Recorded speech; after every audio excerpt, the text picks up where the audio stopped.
Welcome to Ancient Egyptian Hieroglyphs. Hieroglyphics were used as sacred writing, appearing on monuments, statues, and sacred papyrus texts. The earliest symbols that resemble hieroglyphs were on pottery dating back to 4000 BCE. This stylized form of signs and drawings was the only writing used from its ancient origins to the end of pharaonic history. Ancient Egyptians referred to hieroglyphs as the writing of the gods.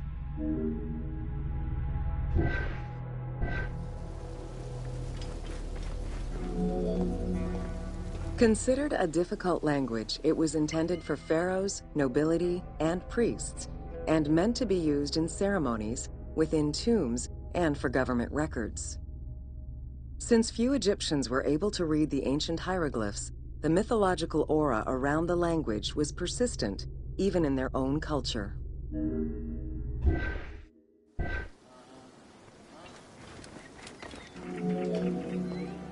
The structure of hieroglyphs offers insight into Egyptian culture, not just in what the translations say, but in the structure of the symbols themselves.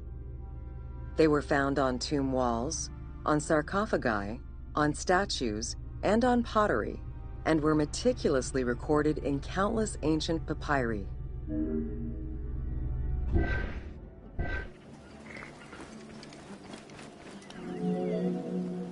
In many temples, priests would perform rituals and daily offerings.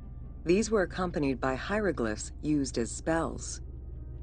In tomb paintings, the hieroglyphs are represented with formulas to recite. These spoken words were meant to be spells which would allow the deceased to benefit from the offerings for all eternity. Spells and offerings were also written for the living, to enhance medicines and cure illnesses.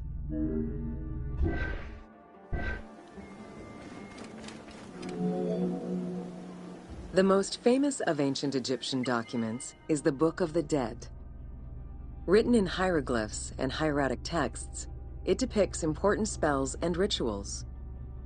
These spells were intended to ensure a smooth transition from life to death and allow the deceased to safely navigate the perils of the afterlife.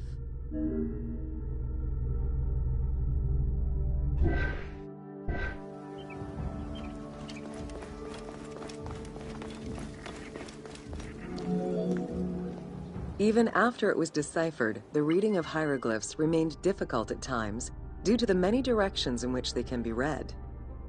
Depending on the orientation of the signs, hieroglyphs can be read left to right, right to left, horizontally or vertically, though never bottom to top.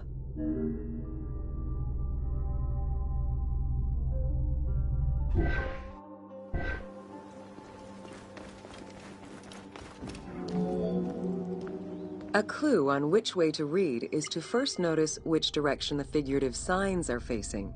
If a pictogram is looking to the right, then the reader is meant to start from the right and read towards the figure. Column text on a papyrus begins from the right, then goes top to bottom for each column.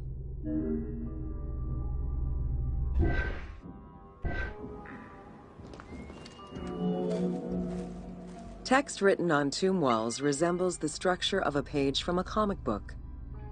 The text can be placed in front, behind, or above the character, and its symbols look in the same direction as the character. Another clue is that the name of a god or hieroglyphs meaning gods or kings are always written before the descriptive text.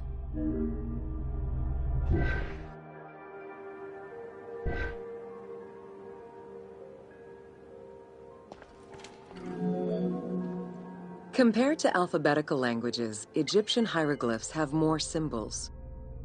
Confronted with the absence of vowels, the Egyptians invented a category of signs.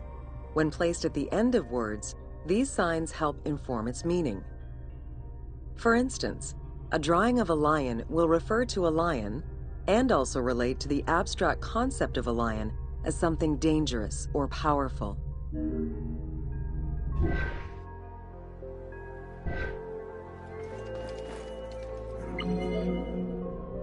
Middle Egyptian hieroglyphs contained a little more than 700 signs. By the end of the Greco-Roman period, there were 10,000 signs. Egyptologist Sir Alan Gardner created a list classifying common hieroglyphic signs and their variants.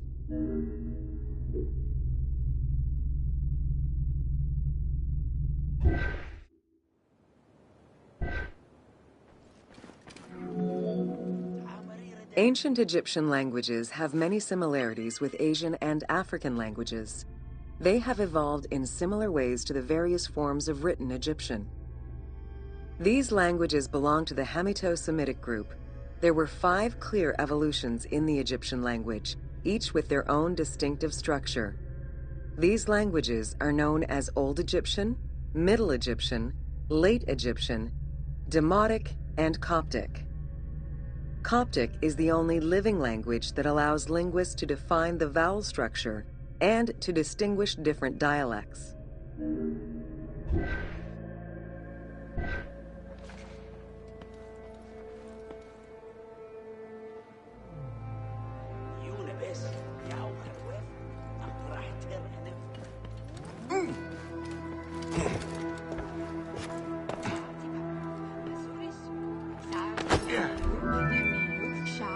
While hieroglyphs and hieratic script give us an idea as to how the ancient Egyptian language was structured and written, the way it was spoken is still up for debate.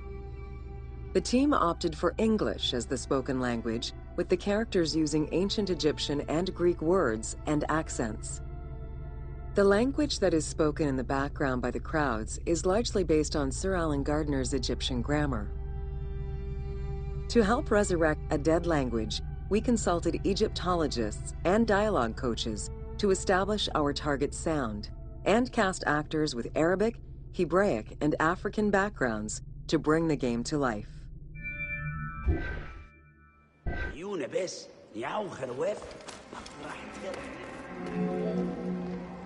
After Alexander the Great's arrival in Egypt and the establishment of his reign, Greek became the language used by the governing bodies. The inability to read hieroglyphs caused resentment among the Greek population. It's from this tension that the Rosetta Stone was created.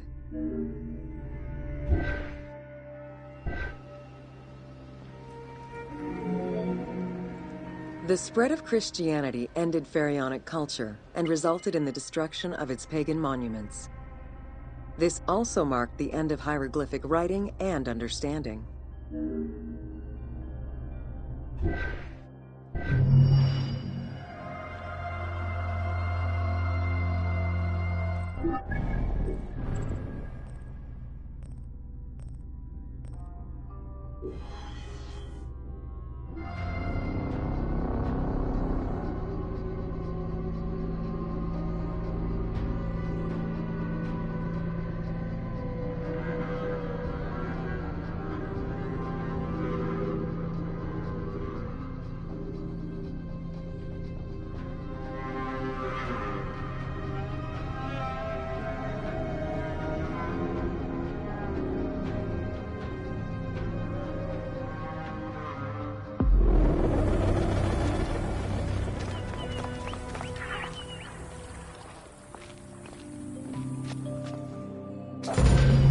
Welcome to the major regions of Egypt.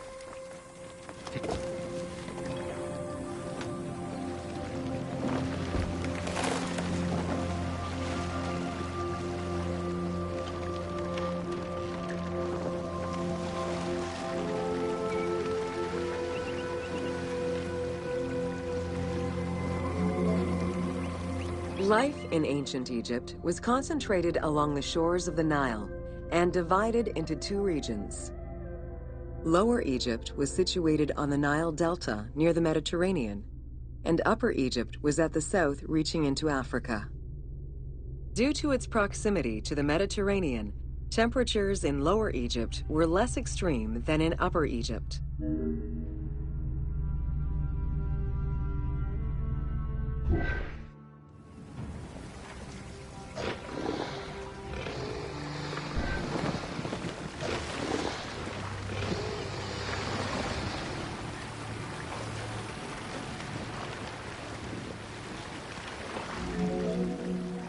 Until 3100 BCE and the unification of Egypt, each region had its own pharaoh and crown.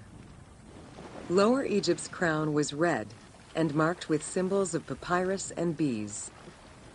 Upper Egypt's crown was white, with symbols of lotus and sedge grass.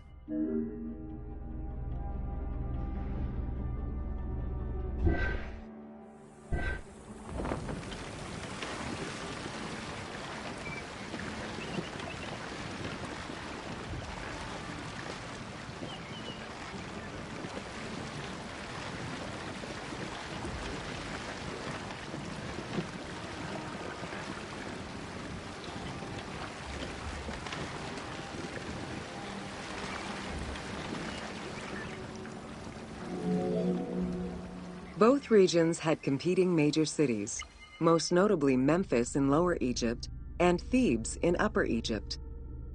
There were different religious cults in both regions, each worshipping their own major gods.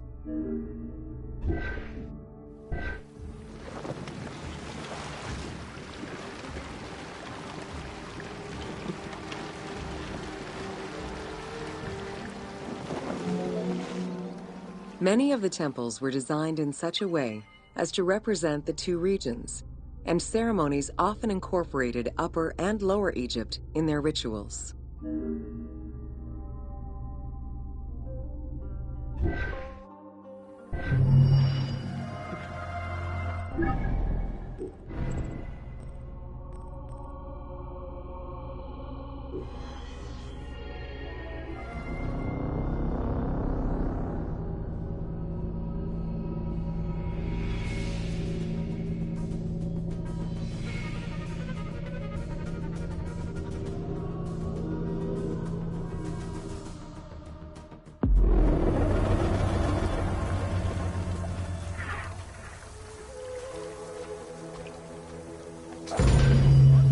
Welcome to Bringer of Life, the River Nile.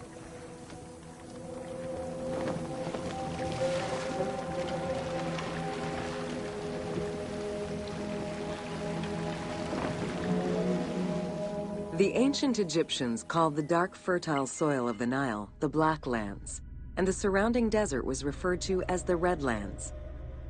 The dramatic difference of productive land opposed to barren desert had a deep influence on cultural ideology, mythology, and religion.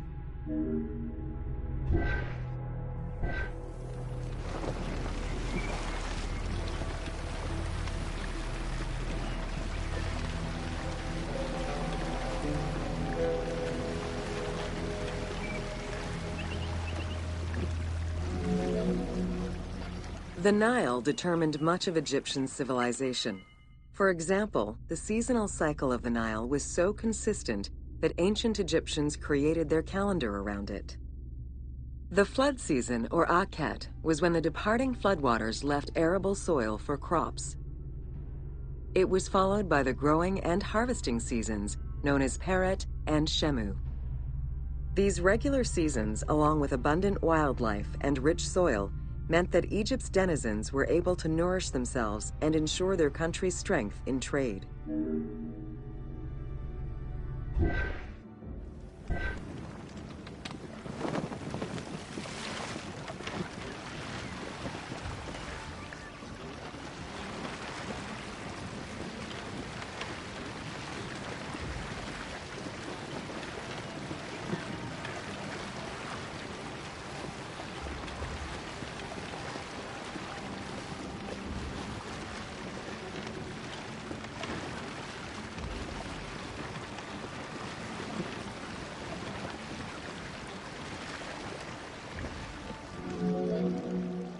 The River Nile, flowing from the south to the north, neatly traversed through both Upper and Lower Egypt.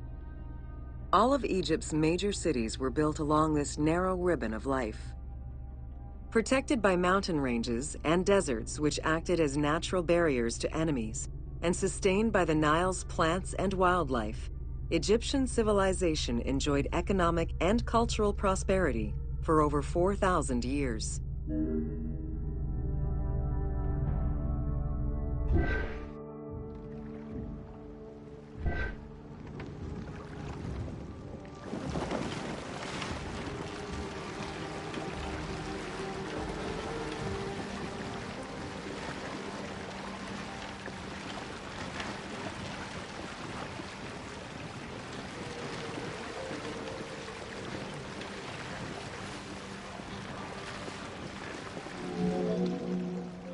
Both ancient Egyptians and ancient Greeks referred to the Nile as the river in their respective languages. Stretching a distance of over 6,700 kilometers, the Nile is one of the longest rivers in the world. It flows south to north, spanning 11 countries. The River Nile originates in the region of the Great Subequatorial Lakes, including one of the largest in the world, Lake Victoria near Tanzania.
The river flows through African equatorial forests, swamps, volcanic lands, steppes, and deserts, splitting apart for a while and picking up various sediments from each region and carrying them all the way to Egypt. Its main artery, known as the White Nile, rejoins with the Blue Nile in Khartoum. This is where it weaves through rich deposits of silt and nutrients, carrying them along in its wake.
The Nile crosses 6 cataracts from the south to the north, creating natural obstacles between the various sections of the river.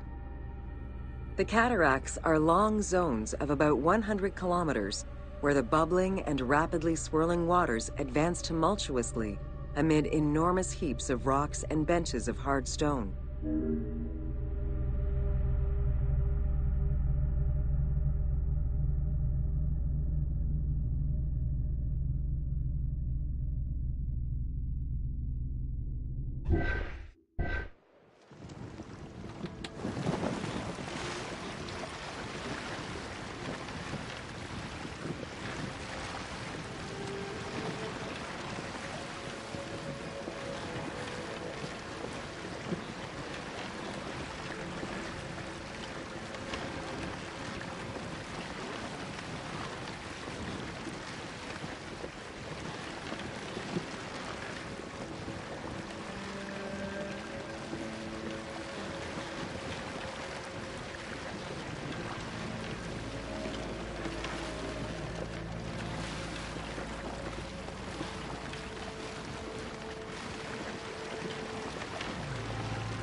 It is after crossing Nubia and the First Cataract that the river officially returns to Egypt in Aswan.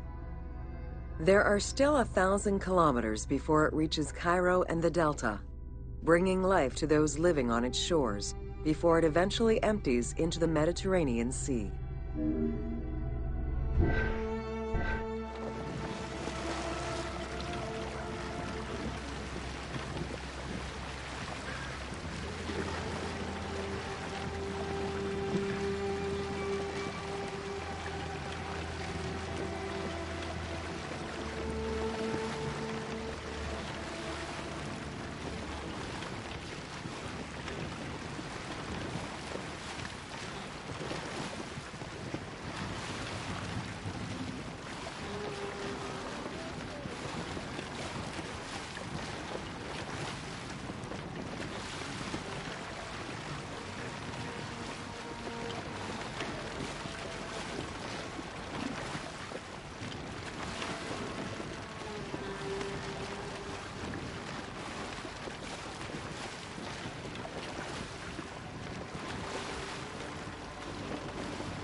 Ancient Egyptian irrigation and water use was centered around the Nile. However, they also had access to streams and rivers, as well as several large lakes. The Delta, situated at the north end of the Nile, also known as Lower Egypt, is a large irrigated area where the river splits into several tributaries.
The Delta had several major brackish coastal lakes, bodies of water separated from the sea by thin strips of land. A mix of deep to shallow waters, salt swamps, and sand plains, these lakes were refuge to a wealth of species, as well as water and land plants. The occasional bandit could also be found sheltering within the denser reeds, waiting for the unwary traveler.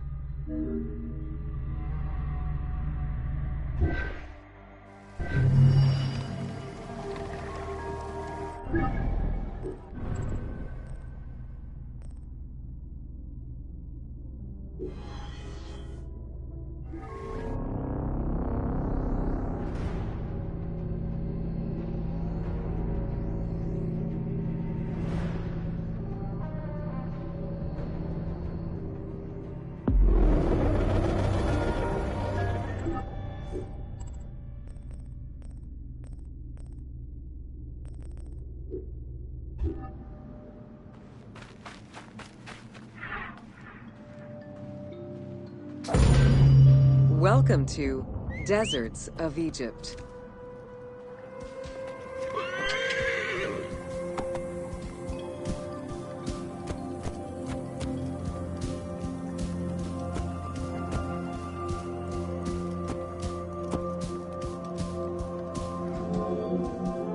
Reaching out on either side of the lush Nile are the harsh, arid Western Desert and the mountainous Eastern Desert. They cover nearly 94% of Egypt. Each of these parent deserts have their own microclimate, and contains several smaller deserts with a distinctive fauna and flora. Whale fossils were discovered within the depths of the Sahara. Known as the Valley of the Whales, this location is evidence of the seas which once covered the area.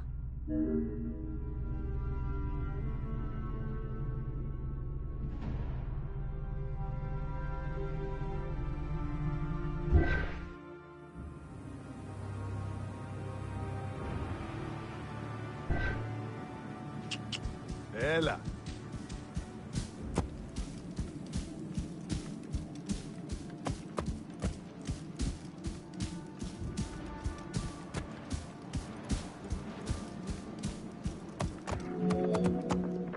The White Desert in the northeast of the Sahara owes its name to its white limestone soil, contrasting with the yellow sand. The wind has eroded the rocks of the White Desert into stone mushrooms, the most famous of which is referred to as the Finger of God.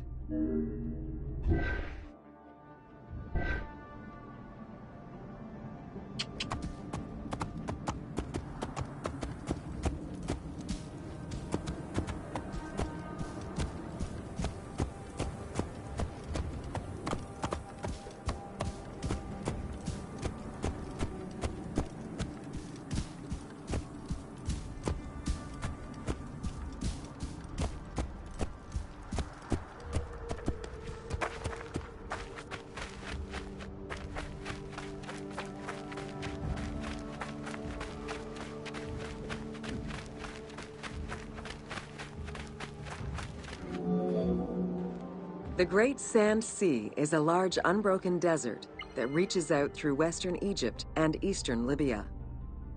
It is home to a unique geological formation known as Libyan silica glass. The pale yellowish-green material ranges from pebble-sized fragments to glass rocks the size of rough boulders.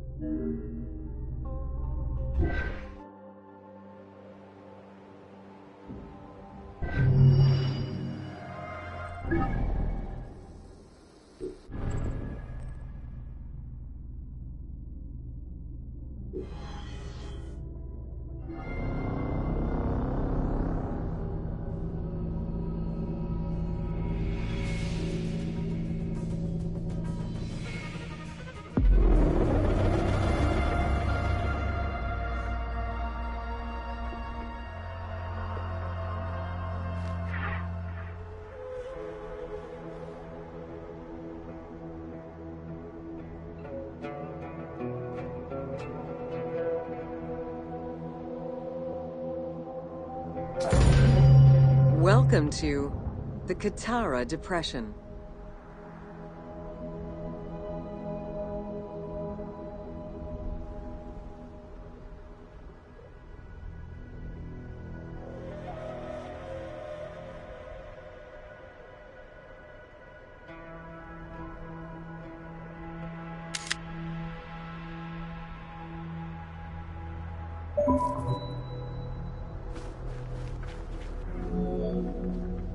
The Qattara Depression is located in the northwest part of Egypt.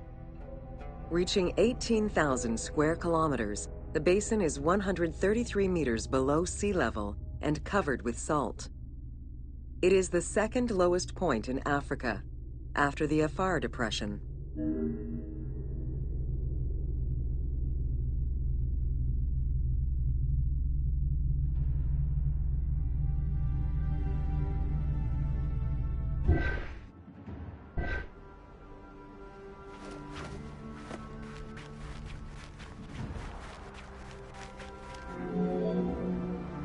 The climate is very arid, with average temperatures reaching 36 degrees Celsius. The famous Siwa Oasis is located on the protected southwestern region. Today, the Qattara Depression is utilized for oil exploration.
Welcome to Siwa.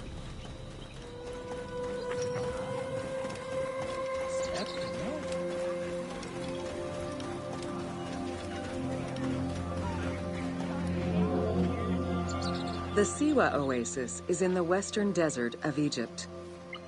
Geographically, the Siwan Oasis is located in a depression 20 meters below sea level.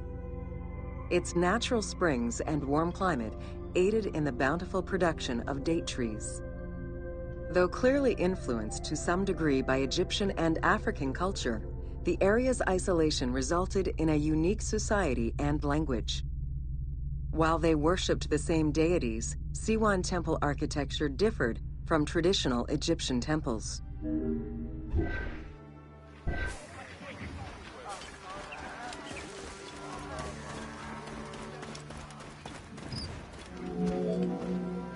Old Kingdom Egyptians referred to the oasis as cauldron, due to its unique geographical structure.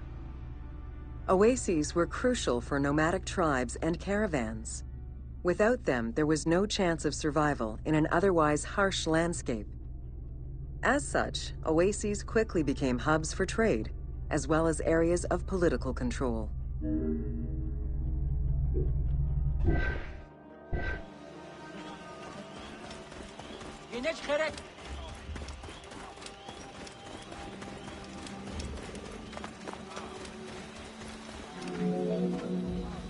Because of the dry climate, there is very little rainfall to sustain the oases. Instead, underground rivers flood the natural basins. Since many oases have a north-south orientation parallel to the Nile, some geologists suggest they were once tributaries of the mighty river. There is evidence that ancient Egyptians attempted to create some oases.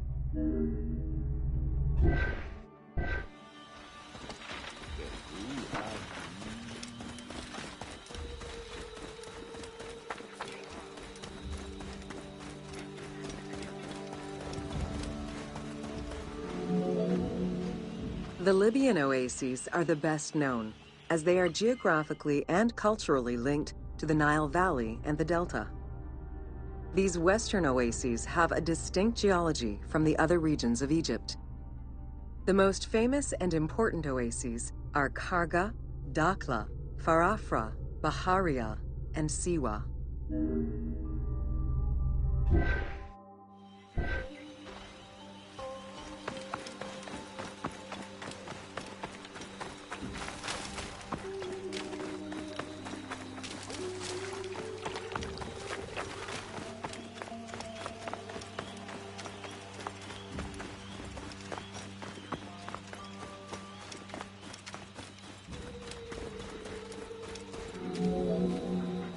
The Spring of the Sun is one of many thermal sources in Siwa, with the particularity that Cleopatra would have bathed in this one, giving it its name.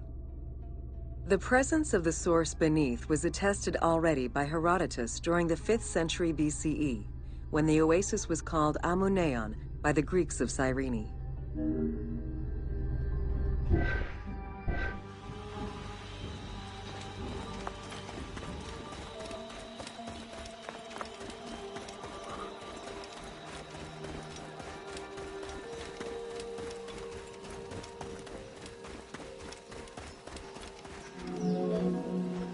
Oracles predicted the future, delivered omens that could be more or less obscure, and offered divine guidance.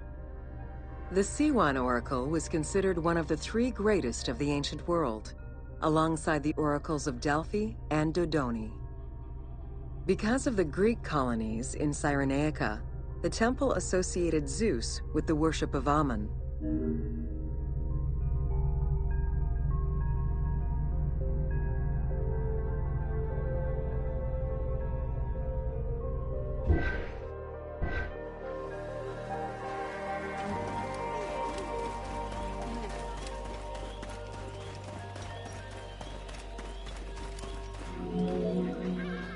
It is no wonder that Alexander the Great made the perilous journey to Siwa in order to consult the oracle, emulating the actions of mythical heroes such as Hercules and Perseus.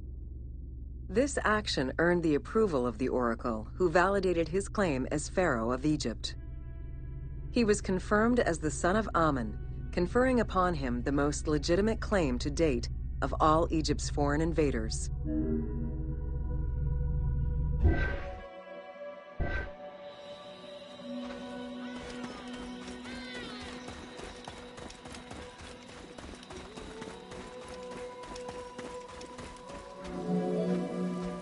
The powerful and the rich would send gifts or travel great distances in order to ensure their good fortune by gaining the blessing of the Oracle of Siwa.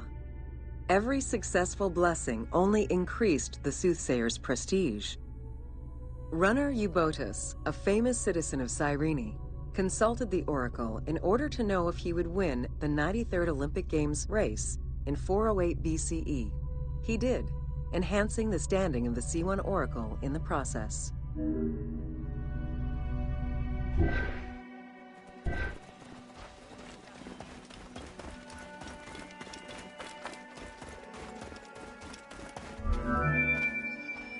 The Temple of the Oracle of Amen was built in the 6th century BCE by Pharaoh Amasis.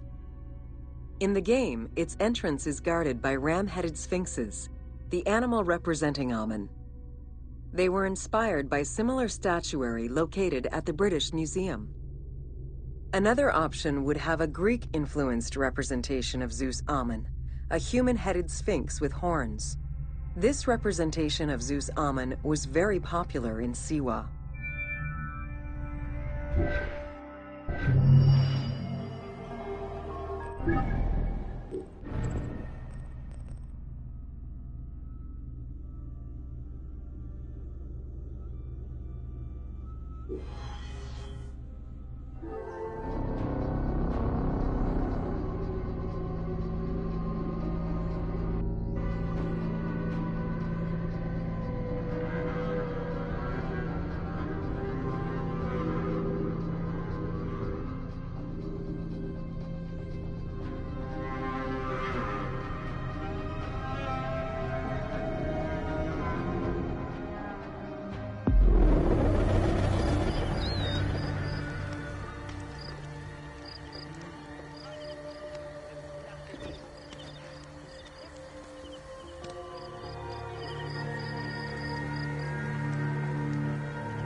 Welcome to the Fayum.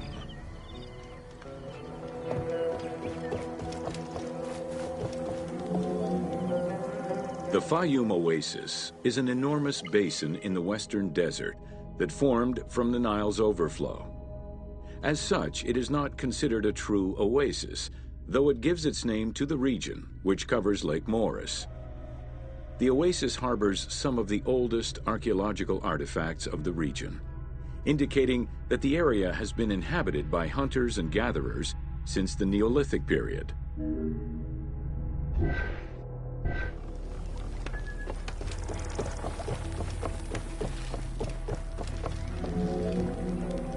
The Fayum Oasis drains into Lake Moeris, which was a large freshwater lake, but at some time became a saltwater lake.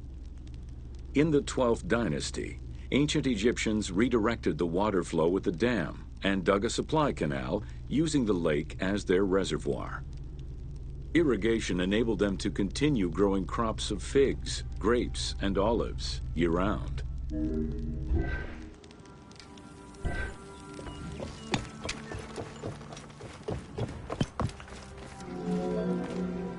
Reed boats, feluccas, triremes, and kerkeros were the most commonly found craft within the landlocked waters of Egypt.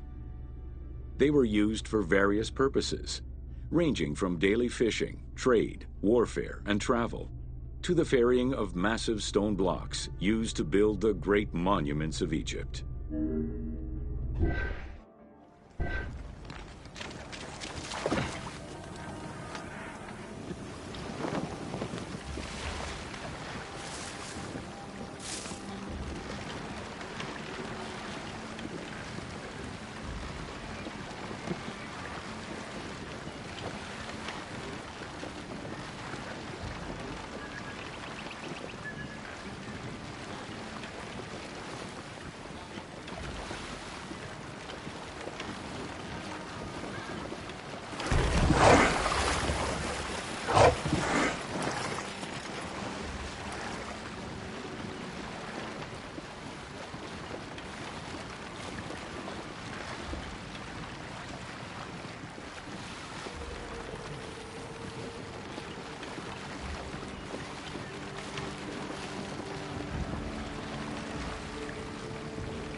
The most impressive pyramids of ancient Egypt date from the Old Kingdom and can be found on the sites of Giza, Saqqara, and Dashur.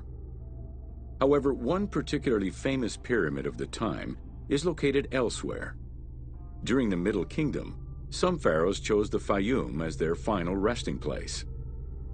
One such ruler was Amenemhat III.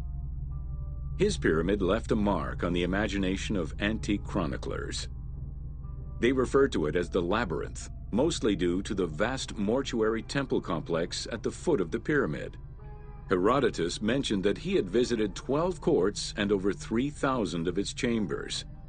But he was also well known for being prone to hyperbole.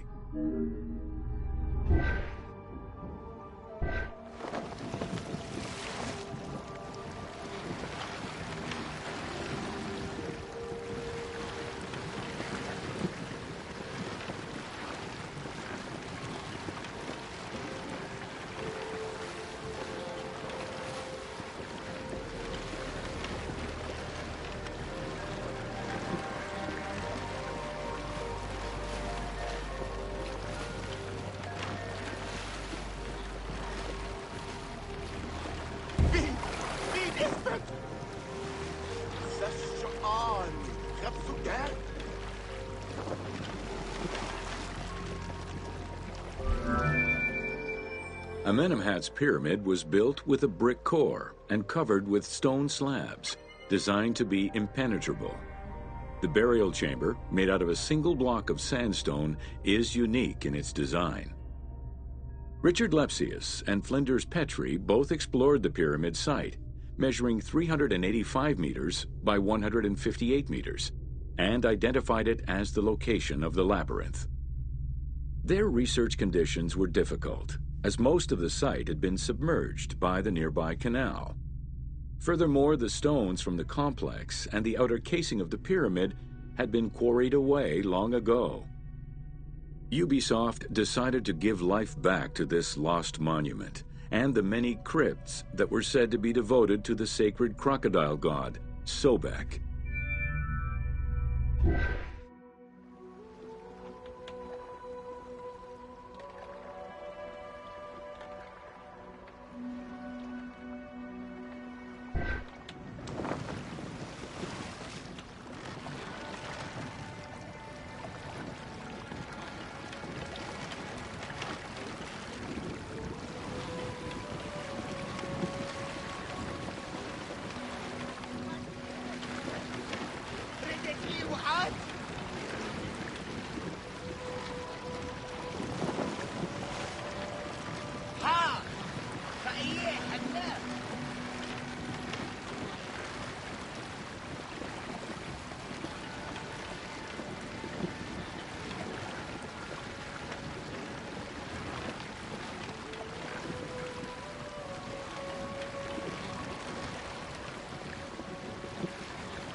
Founded during the 5th dynasty, the site was popular during the 12th dynasty under the name of Shedet.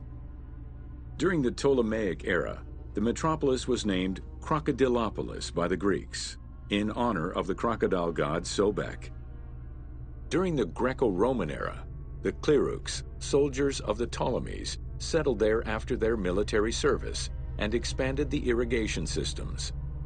Irrigation and water distribution tripled the arable land and turned the city into a lush and rich area. 27,000 inhabitants lived in its precinct at its height. The city's location was strategic in controlling the many small waterways connecting to the main canal, and thus the Nile.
region's main cult was that of Sobek of Shedet, a divinity associated with water and fertility, both very important to an area that depended on irrigation. Many local villages had the title Town of Sobek added to their official designations. During festivals, ancient Egyptians recited hymns to Sobek, asking for his divine intervention. Greek settlers and later Romans would help the Temple of Sobek's economy to flourish by adopting the local embalming mortuary rites. Their sarcophagi were beautifully painted and adorned with amazingly realistic portraits.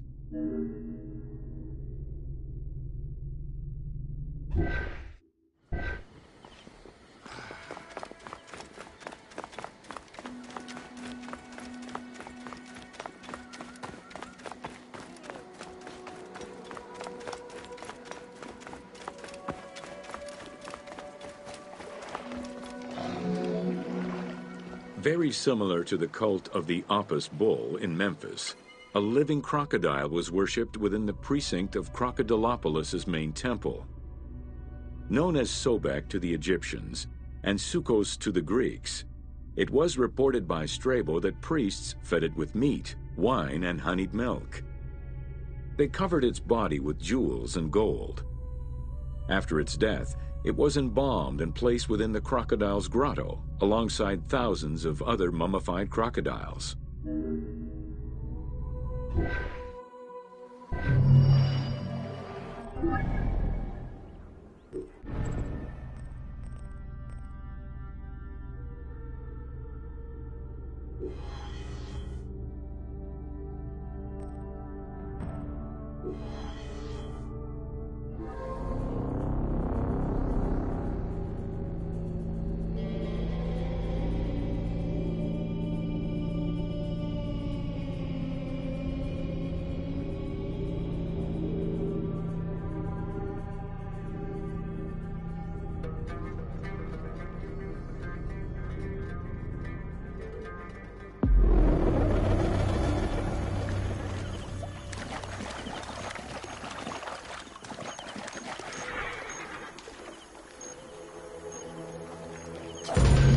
Welcome to the city of Memphis.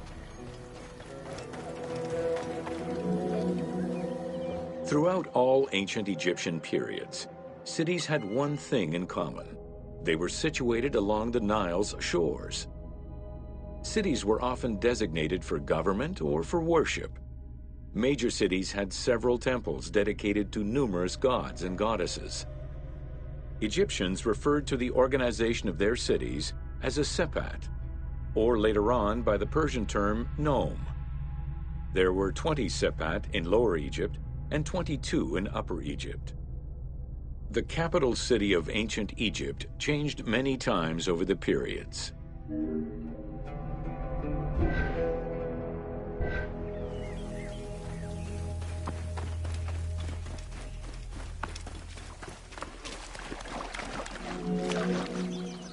One of the largest was Memphis, located in Lower Egypt. It was a key center for religious temples, including their most important deity, Ptah, god of creation. Thebes, located in Upper Egypt, competed with Memphis and featured as both a political and a religious center. Two important temples, Luxor and Karnak, were built there. A minor capital of the Sayyid dynasty was the city of Sais. This was the last native Egyptian capital of Egypt.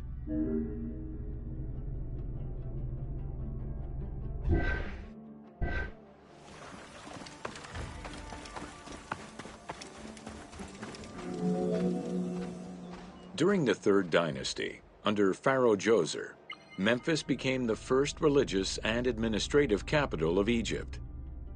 Even when the political capital of Egypt decentralized itself, pharaohs were crowned in this sacred city in order to legitimize their ascension to the throne, up to and including Alexander the Great.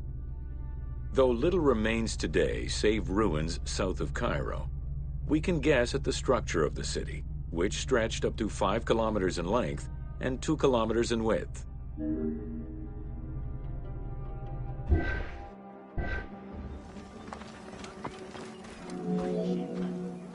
Memphis was also referred to as the City with the 100 Doors, or the White Walls. These names were in reference to the wall which surrounded the city. Under the protection of Ptah, god of craftsmen, the city was a thriving religious and economic hub.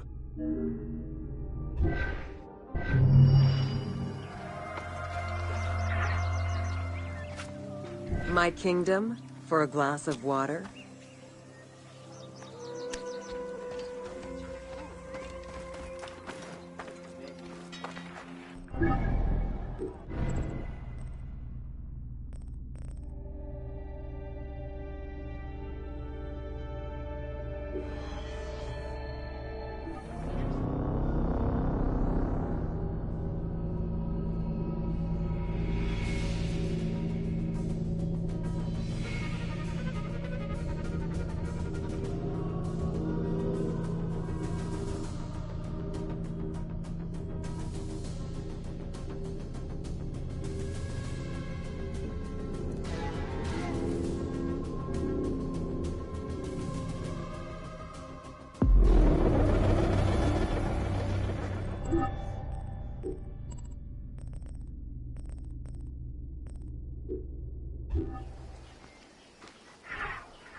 Welcome to Rediscovering Egypt.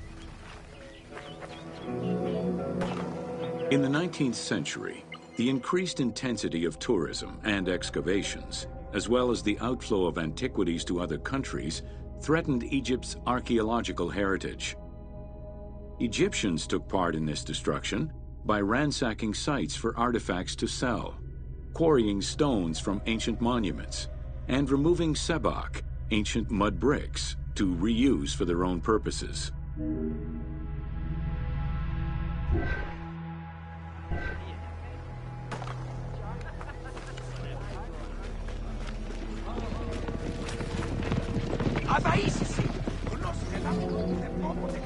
A major step in conserving Egypt's heritage was taken in 1858, when the Viceroy of Egypt created the Antiquities Service.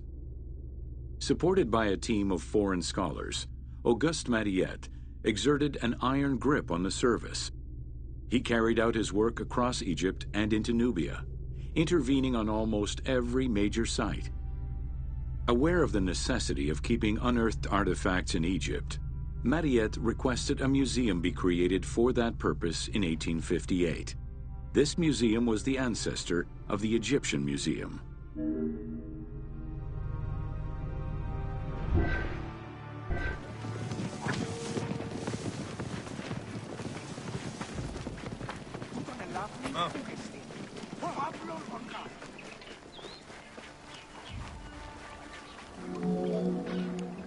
Gaston Maspero, Mariette's successor, expanded and reorganized the Antiquities Service and instigated laws regulating the export of artifacts. French scholars ran the service until it passed into Egyptian hands in the 1950s. As of the mid-19th century, Egyptology was fast becoming a recognized discipline within both private institutions and learned societies.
A French architect, archaeologist, and former researcher, Jean-Claude Golvin, now specializes in the artistic reconstruction of ancient cities and monuments.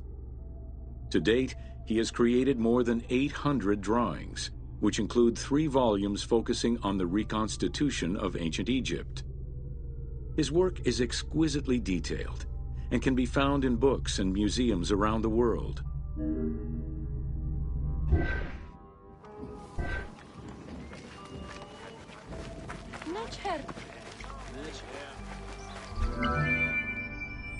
The team was thrilled to collaborate with Jean-Claude Golvin in order to recreate Egypt for the game. In the 19 exclusive watercolors he created for the team, Golvin used scientific data as the base and then extrapolated to provide a full interpretation of various locations and monuments in ancient Egypt. Both early sketches and fully rendered images were then used by the team as references while building the world of Assassin's Creed Origins.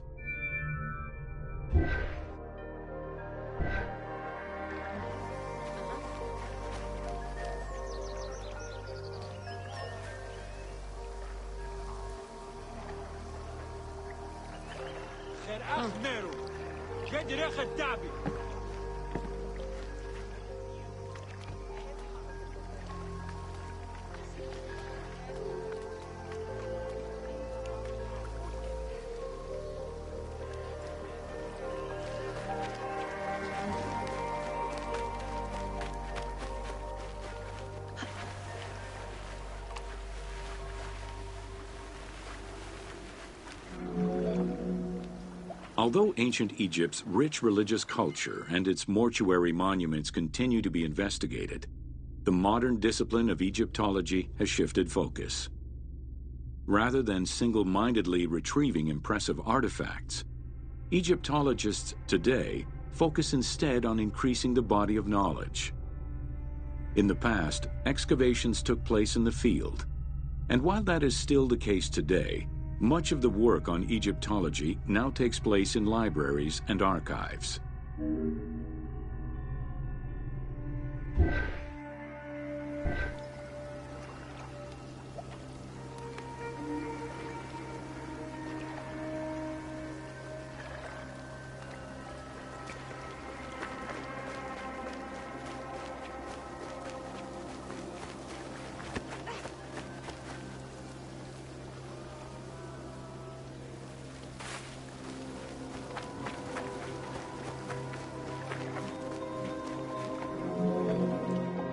Today, archaeology in Egypt relies on an interdisciplinary approach, where traditional Egyptologists are helped by a wide spectrum of scientists from other disciplines and new, non-invasive techniques.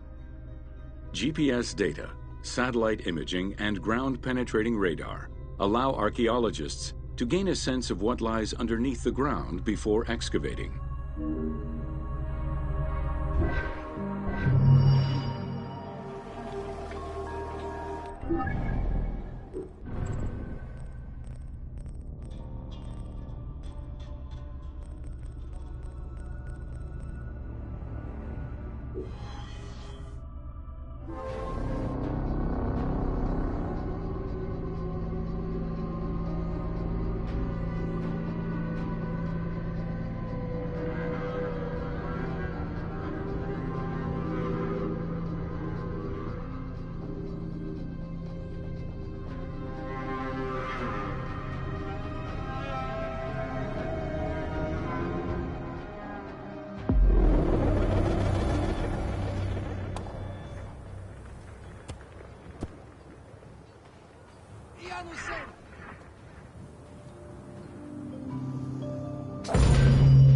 Welcome to Natron.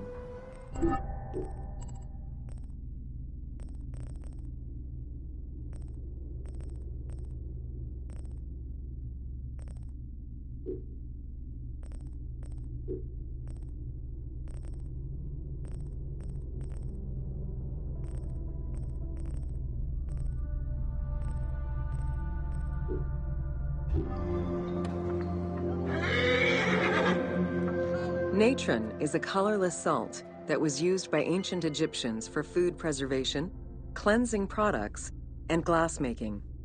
It was also used in the mummification process.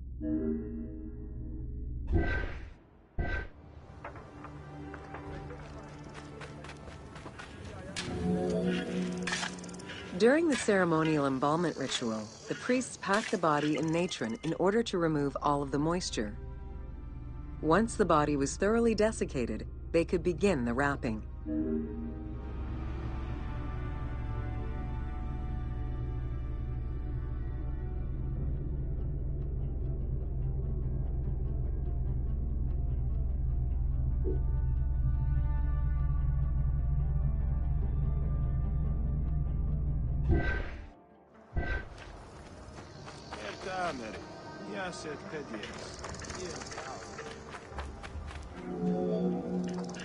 Natron was mined in Wadi Natron. The main mining methods involved either cutting slices out of the lake bed when it was dry, or raking through mineral-saturated water to gather the mineral salts during the floods.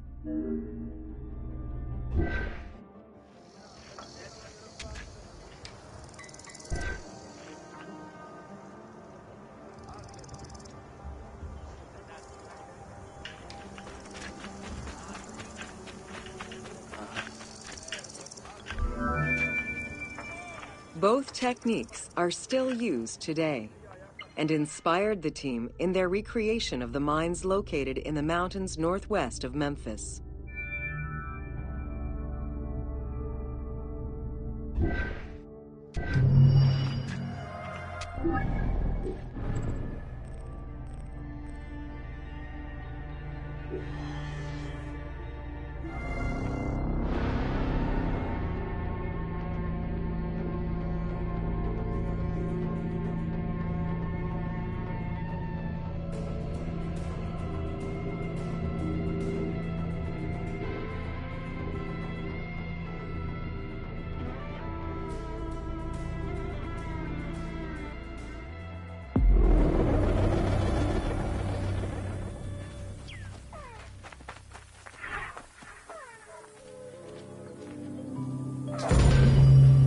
Welcome to Fauna of Ancient Egypt.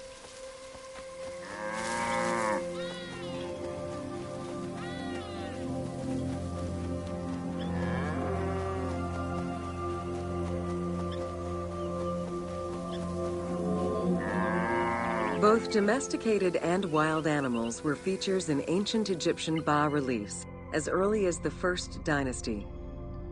While the variety of wildlife served as a reliable food source, it also influenced both culture and mythology.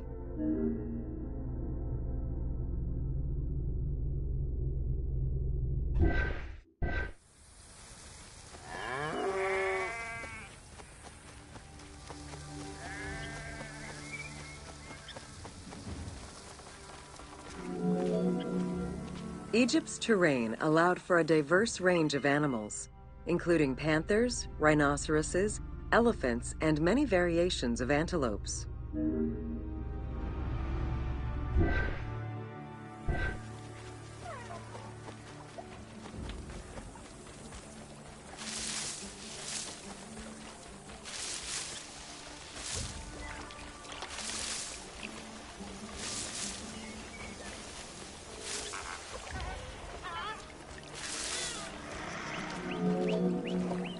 The Nile was home to many species of fish, along with hippopotami and crocodiles.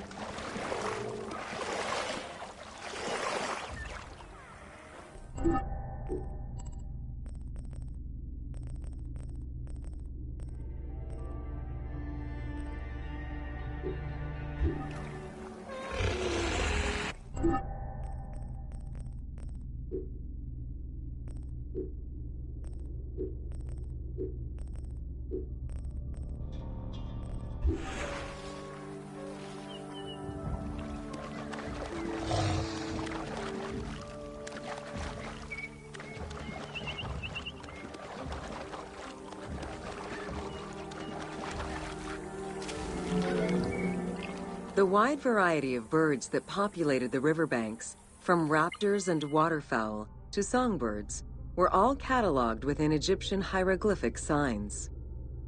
Encounters with reptiles and insects such as cobras, scorpions, and scarabs, influenced hieroglyphs and art.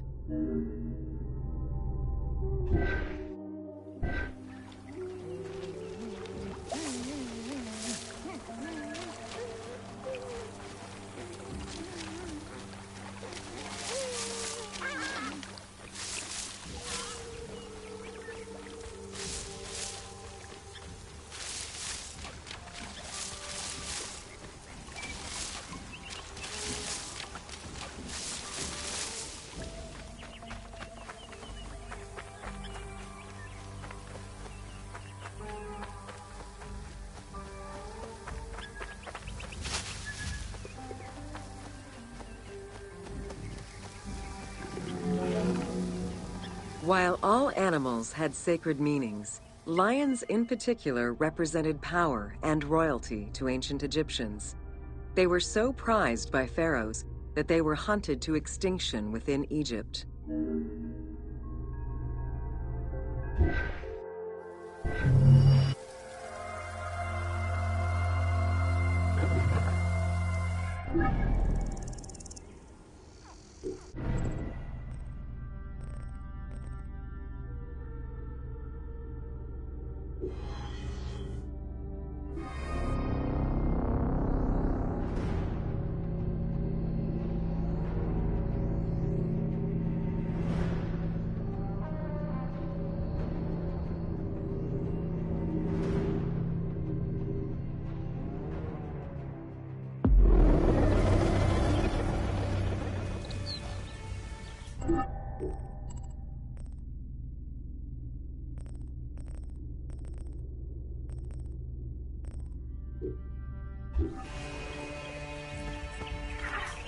If you have some time, check out Alexandria.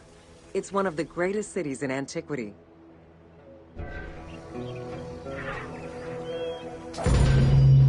Welcome to Flora. The climate and unique geography of the Nile Delta offered a wide variety of plant species. Many of these plants served as sustenance for ancient Egyptians and as crops for trade. The Nile's consistent seasons allowed Egypt to sustain itself for centuries.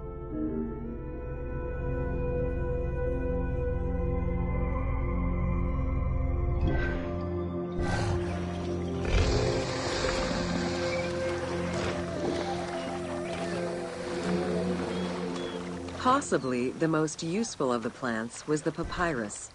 This tall sedge plant grew in abundance along the water's edge of the Nile. Commonly known for its use as paper, the ancient Egyptians found many other functions for it, including rope, sandals, and mats. Papyriform boats made from the plant are seen in paintings and reliefs, and were used in ritualistic ceremonies.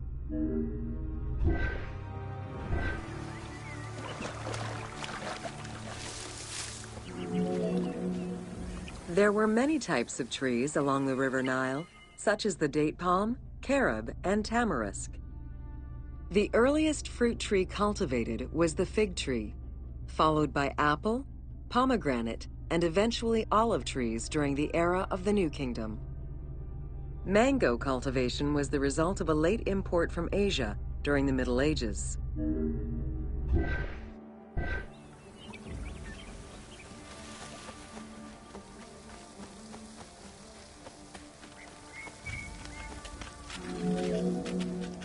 Some trees were associated with gods, such as the acacia with Horus.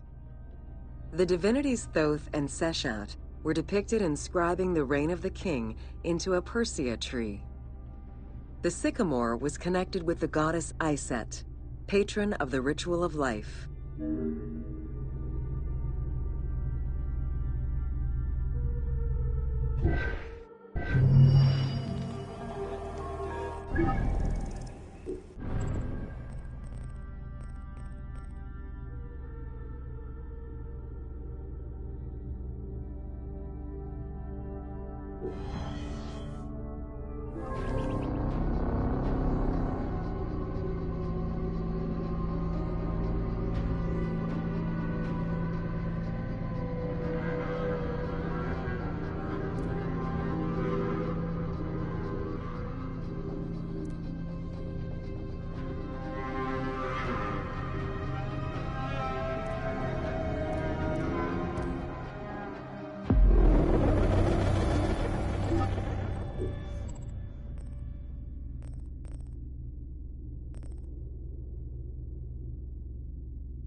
So many tours, so little time.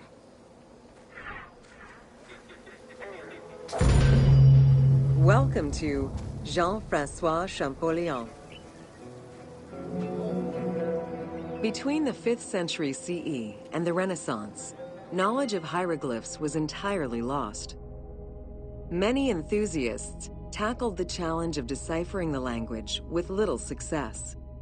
Some groundwork was made with various researchers identifying names and some grammatical structure, and confirming that cartouches were markers for royal names. They were still missing a critical piece of information that would eventually be revealed thanks to the discovery of the Rosetta Stone.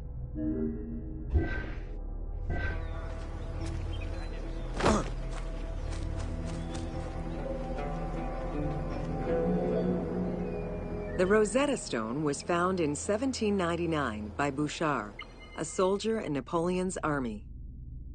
The stela dates from 196 BCE, written in ancient Egyptian and Greek with 3 scripts: hieroglyphics, Demotic, and Greek alphabet.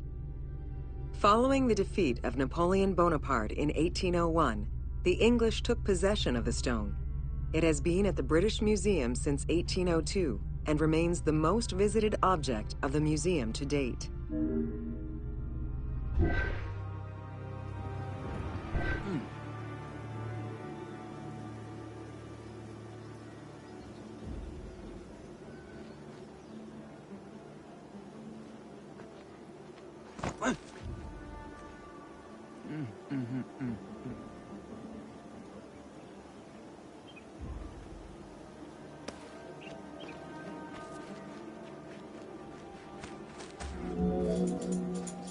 The first translation was of the Greek section only in 1803. It detailed a decree of Pharaoh Ptolemy V, reminding the citizens that their pharaoh had led Egypt to prosperity. It was fully translated 20 years after by Jean-Francois Champollion, who was working with a facsimile.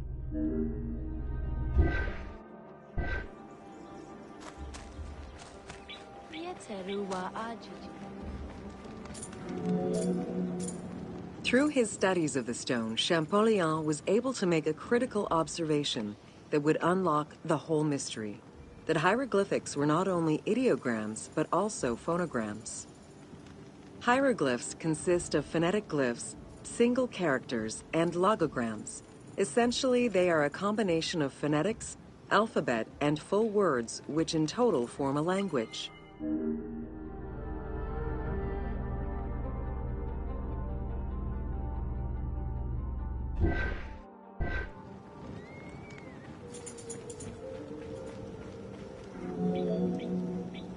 While studying the stone, Champollion realized that there was a difference in the number of hieroglyphic characters in relation to the number of Greek characters for the same word. This led him to believe that hieroglyphs must have phonetic characteristics. This was the first step to unlocking the Rosetta Stone's secrets.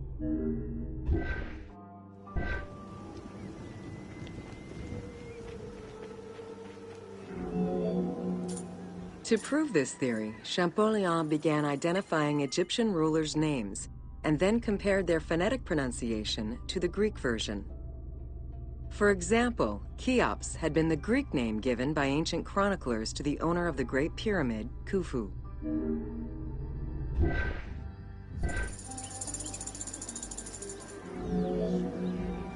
The next step for Champollion was to confirm that his approach was verifiable by using the Philae obelisk as an additional reference. Engraved in the obelisk are 2 inscriptions in Egyptian hieroglyphs and Greek.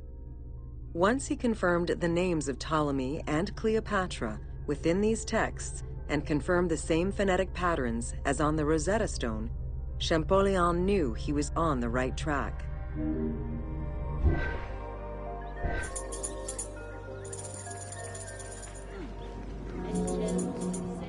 Champollion had already mastered several ancient languages when he took on deciphering the Rosetta Stone. He used his knowledge of Coptic to identify the solar disk hieroglyph on the obelisk as the phonetic translation of Ra. Further translation only strengthened his conclusion. Egyptian hieroglyphs encompass the alphabet in both phonetics and determinative ways, which means that the symbol represents the word itself.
Welcome to Cyrene.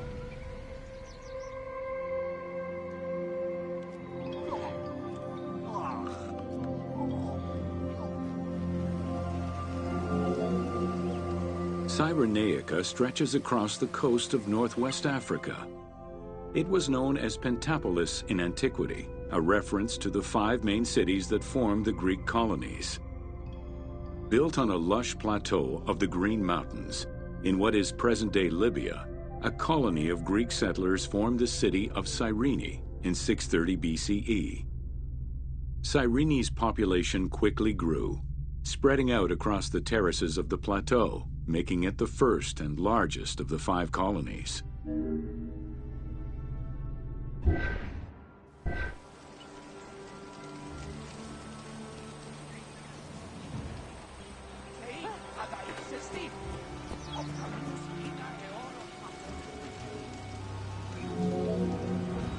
The city of Cyrene was founded by Batos Aristotle, guided by the Oracle of Delphi. Overcrowded and suffering from drought, Batos's home island of Thera could not sustain its citizens. Batos consulted the Oracle, who told them to journey to the North African coast in search of arable land. A series of kings reigned over the city in the first 2 centuries. However, rebellion eventually ended the monarchy, and henceforth the city was governed by the aristocracy.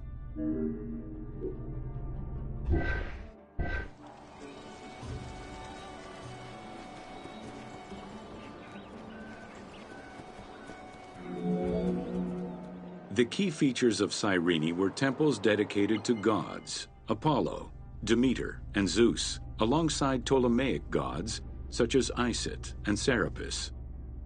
A large agora defined the city's center, and on the western edge, the famed Acropolis was built.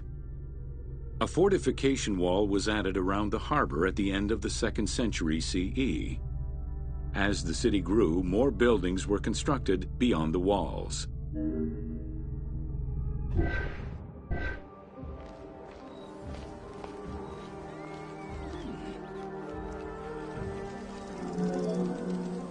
Under Roman influence, Cyrene became an economic powerhouse, rising in status throughout the Mediterranean. Cyrene's School of Medicine rivaled all others except for that of the Greek city Kos. Some of the great minds in ancient math, astronomy, and geography were born or established in the various schools of the city, which included an institute of philosophy founded by Aristippus, a pupil of Socrates.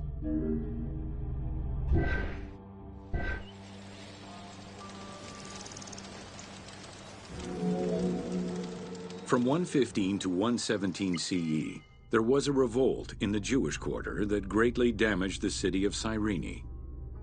Over time, a succession of battles, poor management of its silphium crop, and earthquakes eventually took their toll on the city.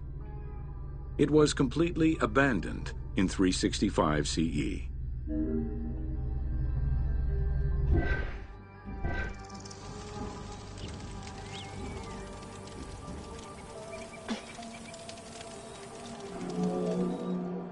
The nearby port of Apollonia was an ideal location, with its natural cove, sheltered by 2 islands and rocky inlets. Along with a lighthouse, the port was later equipped with quays and warehouses to accommodate the increased shipping traffic.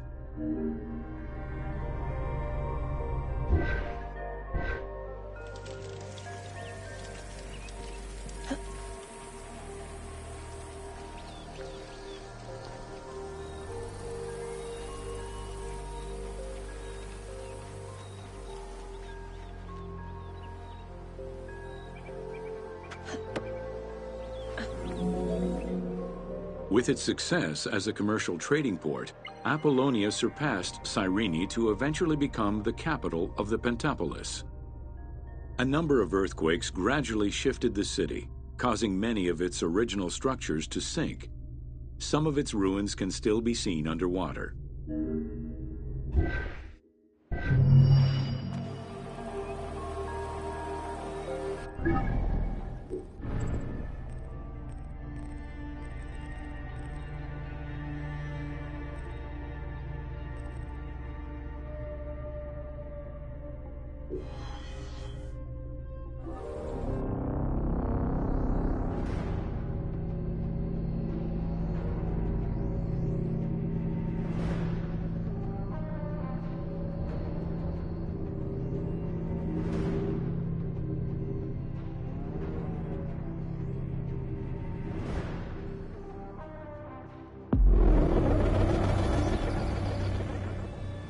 It's not the heat that gets you.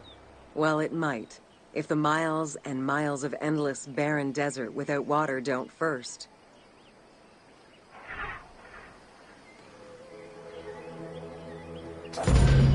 Welcome to the Agora and Thermal Baths.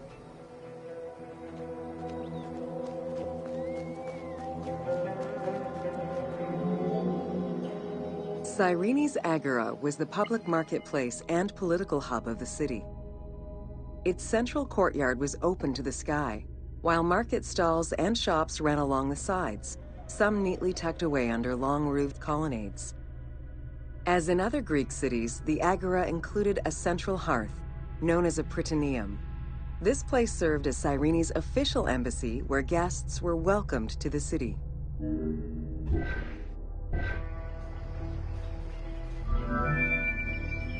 An unnamed statue representing naval victories was the centerpiece of the Agora. The statue's female figure likely represents Nike, the goddess of victory. It was likely very similar to the victory of Samothrace, which currently resides in the Louvre Museum and served as a reference for the team.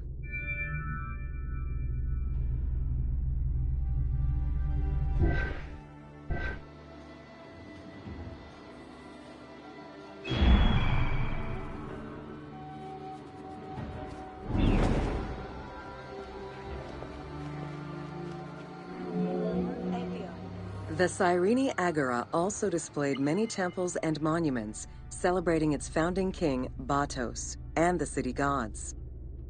There were 2 altars associated with the Temple of Apollo, and a marble statue base dedicated to the goddess Libya.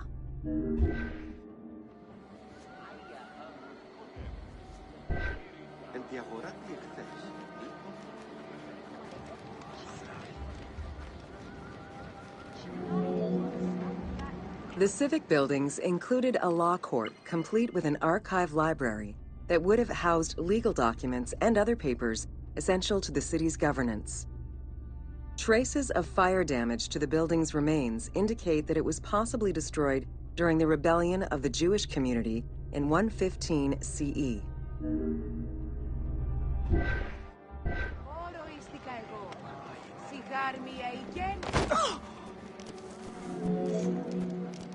Public baths were common in Roman and Greek cities, and Cyrene held true to this tradition. 2 thermal baths from different eras were discovered among the ruins. An inscription at the entrance of one of the baths is presumed to be attributed to the owner. It dates the building to the Hellenistic period.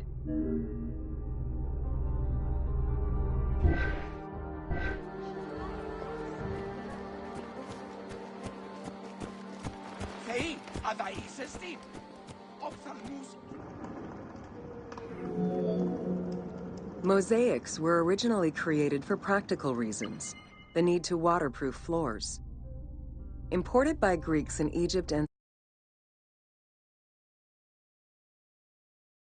Cyrenaica, the designs represented either scenes from daily life, marine fauna, or mythological figures. In addition to traditional Greek motifs, they also integrated concepts specific to Egyptian culture, such as the Nelumbo. The best examples of mosaics recovered to date, however, come from Alexandria.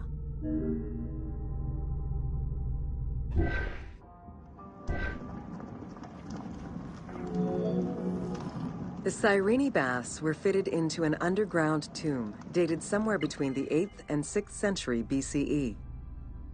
Bath seats were carved directly in the rock, allowing for more comfortable ablutions. As with many of the public buildings, the thermal baths were elaborately decorated. Statues such as Aphrodite and Eros the Archer were discovered within.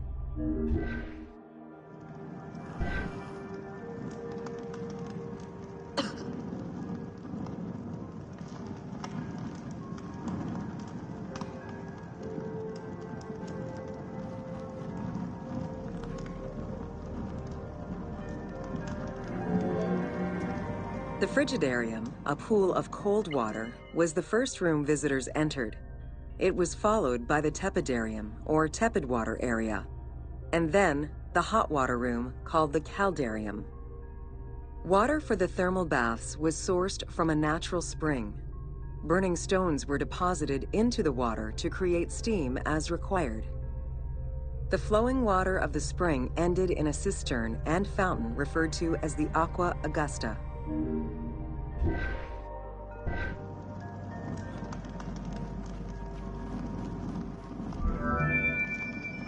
Later Roman baths were built under Emperor Trajan and then restored under Hadrian.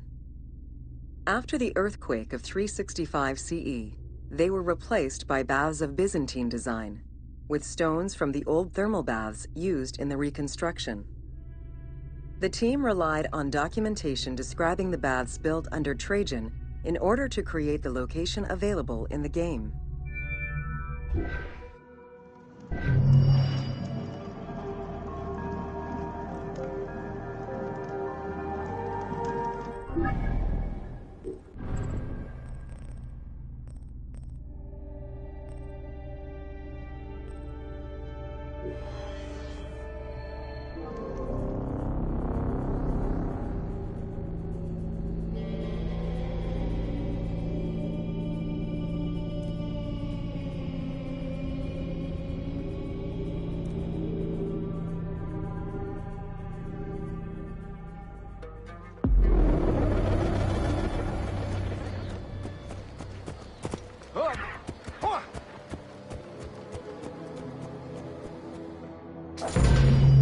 Welcome to Important Monuments of Cyrene.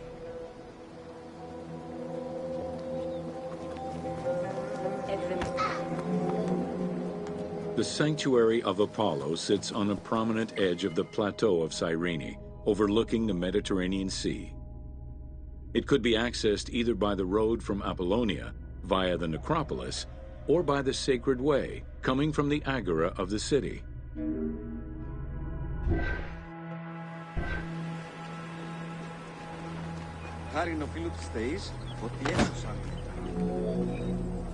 The abundance of temples and statues throughout the city reflect the various Greco-Roman and Egyptian cult influences over the centuries. Temples dedicated to Apollo, Cyrene, and Zeus stood alongside those of Ptolemaic gods, such as Serapis and Isis. Numerous fountains were decorated to represent other gods, including the city's namesake, Cyrene.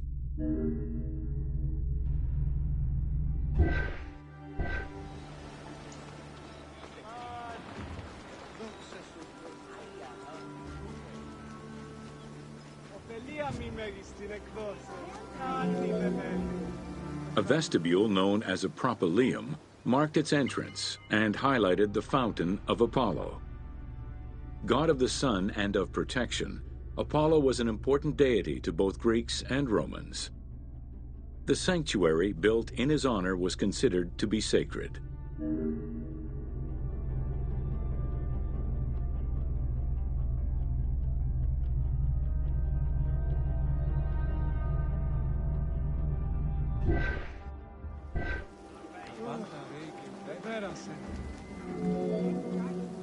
The imposing temple was built on a natural cornice, stretching more than 200 meters in length and roughly 50 meters in width, and was surrounded by a vast Doric colonnade.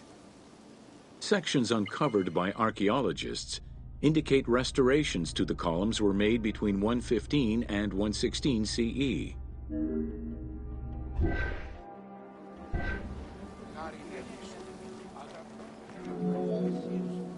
The altar was located in front of the temple. Both are estimated to be the same age, though restored at different times. Many bulls were sacrificed each year at the altar in honor of Apollo. The imprint in the stone of the ring used to strap the animals down is visible to this day.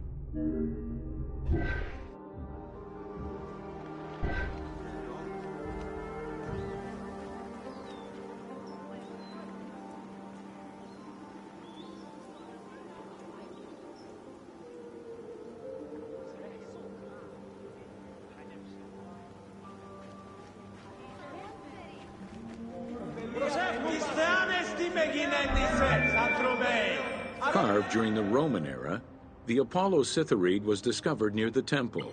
It is considered an important archaeological find. The statue of Apollo was in pieces when it was uncovered. Remarkably, most fragments were found, and the restored statue is currently at the British Museum. The team extrapolated the statue's final look based on the current partial reconstruction, and placed it inside the temple to reflect the patron deity of the area.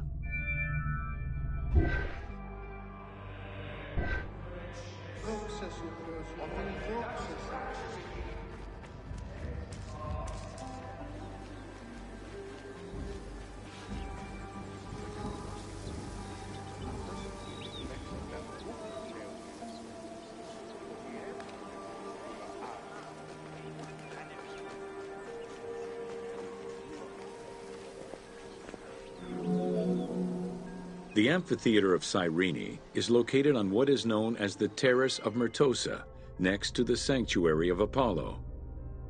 It was built on top of the old theater in the 2nd century. Originally used as a stage, the theater became an amphitheater once the taste for Roman gladiatorial entertainment reached the city.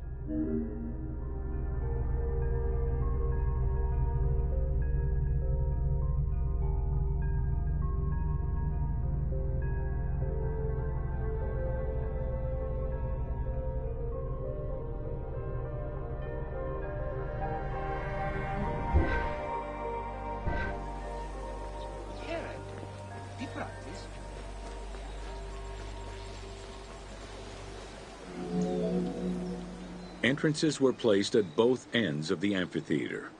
A wall replaced the first 2 rows of bleachers as protection from the array of wild animals in the ring. The tunnel used for the parade of beasts and gladiators circled the arena, unlike the Roman Colosseum's tunnel, which was beneath the amphitheater. The basement and corridors accommodated both the gladiators and the animals, and included lifts that raised the traps into the arena's center.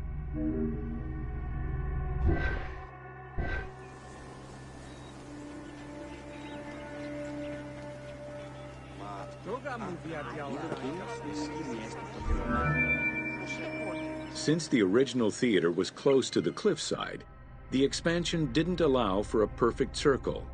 Instead, junctions of the semicircle formed the arena into an oval shape. This elliptical formation still ensured an excellent view from all angles. The team decided to create a perfectly round theater for technical reasons, and used the structure of the Roman theater as their reference.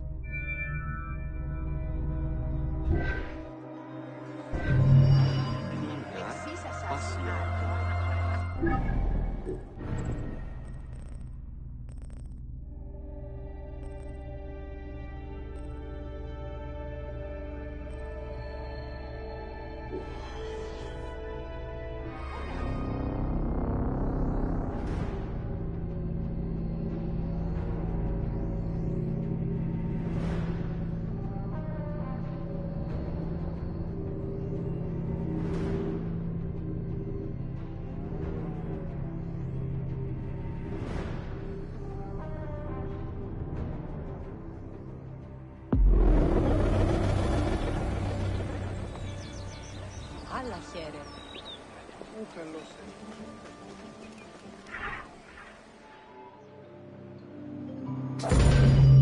Welcome to the Gladiator Arena. While gladiators would not perform in Cyrene until later in the Roman era, the team decided to include a gladiatorial arena for two reasons. First, they believed it was important to portray this aspect of Roman life. And second, they felt it would add interesting gameplay possibilities.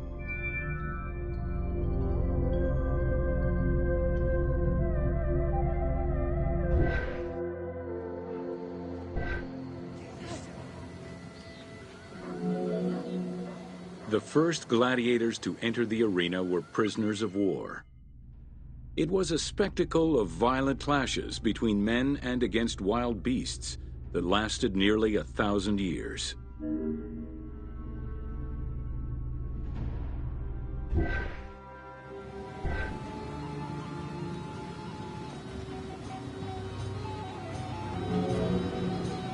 Eventually, volunteers began to enter the ring. For status and money, many of the more skilled combatants increased the quality of the entertainment. Thus, the profession of gladiator came to be. Bound by contract to the master of the gladiators, the fighters were fed, trained, and guarded in barracks.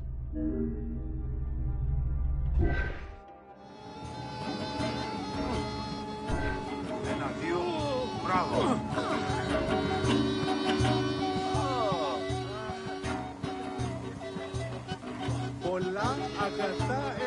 Καλό.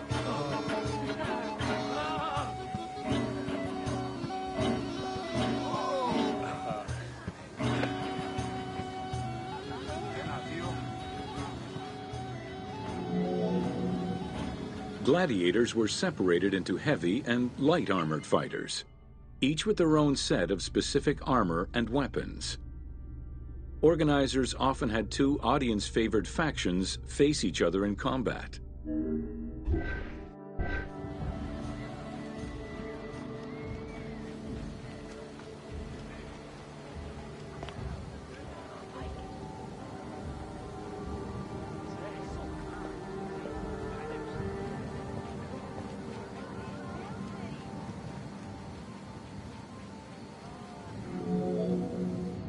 The events were highly organized.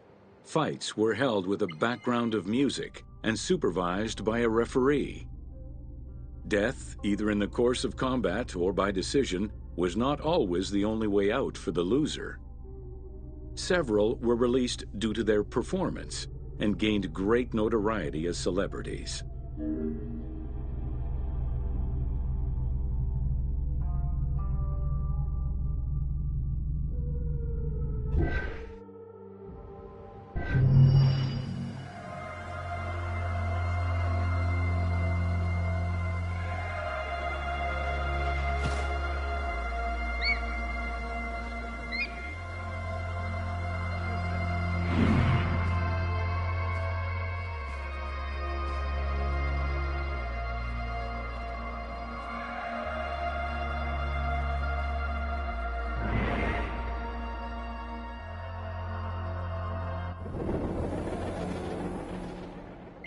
The events were highly organized. Fights were held with a background of music and supervised by a referee. Death, either in the course of combat or by decision, was not always the only way out for the loser. Several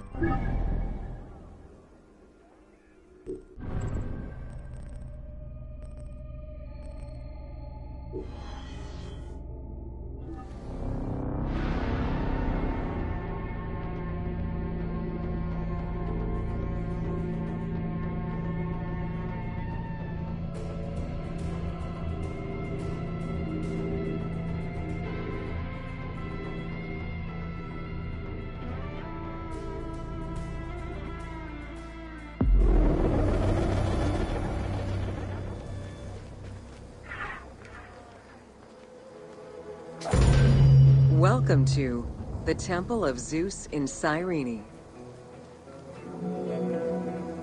Facing east towards the rising sun stands the temple dedicated to the cult of Zeus. It was built sometime in the 5th century BCE. 70 meters long with 46 Doric-style columns, the imposing structure was the largest Greek temple erected in Africa. It was only slightly larger than the Parthenon and the Temple of Zeus in Olympia.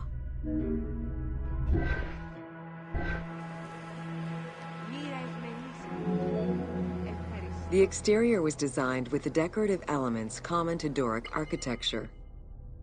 The dimensions of the columns were different, giving visitors an impression of uniqueness when viewing each facade.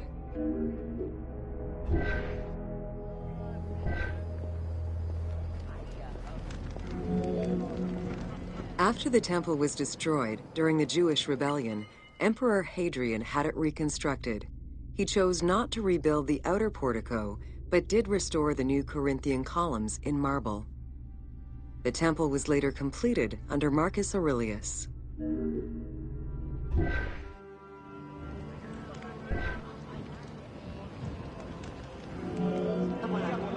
In the time of Augustus, a faithful but smaller imitation of the Olympian Zeus was used to be worshipped. Hadrian then installed a new 12-meter-high statue matching the Zeus in Olympia. It was made of chiseled marble with the head, arms, and feet carved in the round.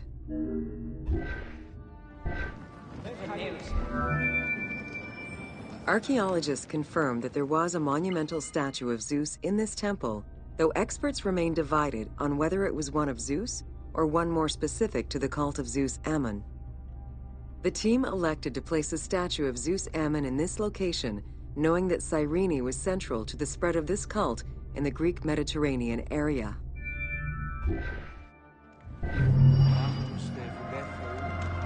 There is so much to discover.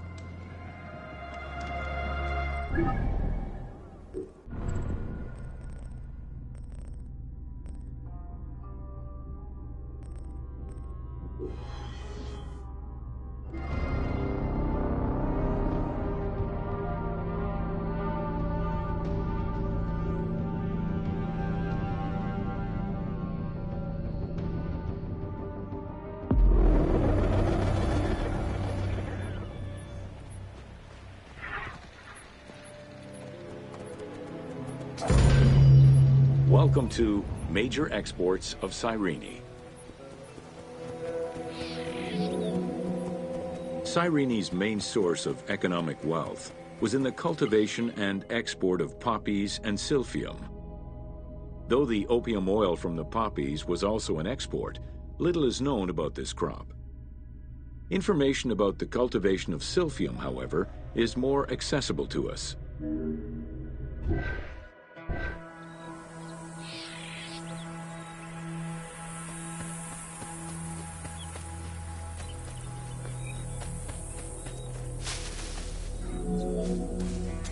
Silphium, with its yellow flower, was considered a gift from the sun god. Grown solely in this region near the Mediterranean Sea, silphium extract was exported at high prices and was so crucial to the wealth of Cyrenaica that it was depicted on their coins.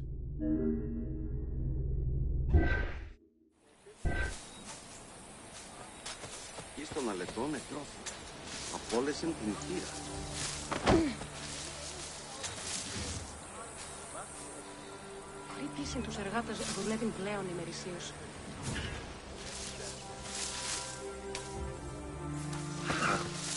Πού καθέλωμενες απεργίες ελθύν τους εργαζομένους.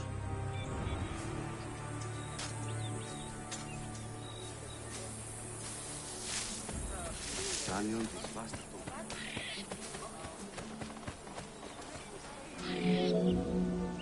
Silphium's roots produced a resin used by both the Greeks and Romans in medicines intended to cure cough, fever, indigestion, and many other ailments. It was also used as a contraceptive. In a compilation of culinary recipes from the 4th century BCE, the herb is mentioned in various recipes, including a flamingo dish.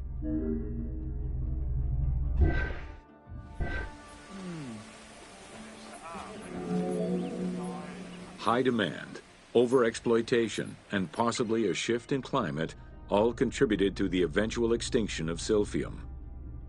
The last mention of it dates from the 4th century CE, and to this day, no traces of this plant have been identified.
Welcome to the Acropolis of Cyrene. Located on the western edge of the city, Cyrene's Acropolis was smaller than the one in Athens, though its high vantage point provided protection for the city. At its entrance was a single door, flanked by 2 towers. An inscription, legible to this day, states that the walls and the citadel were restored in the time of Augustus.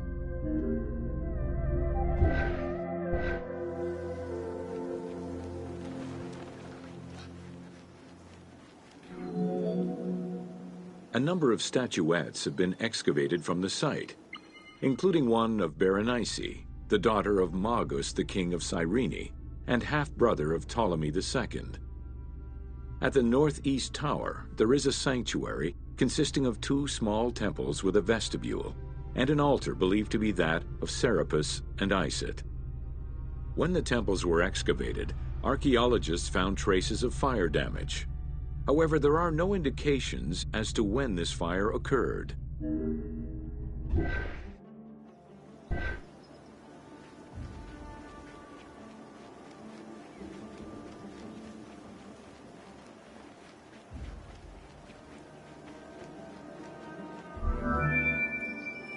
In the 20th century, a fortification was built above the ward to defend against an invading army. It covered the ancient remains of nearby Roman houses entirely, and archaeologists have yet to fully excavate them.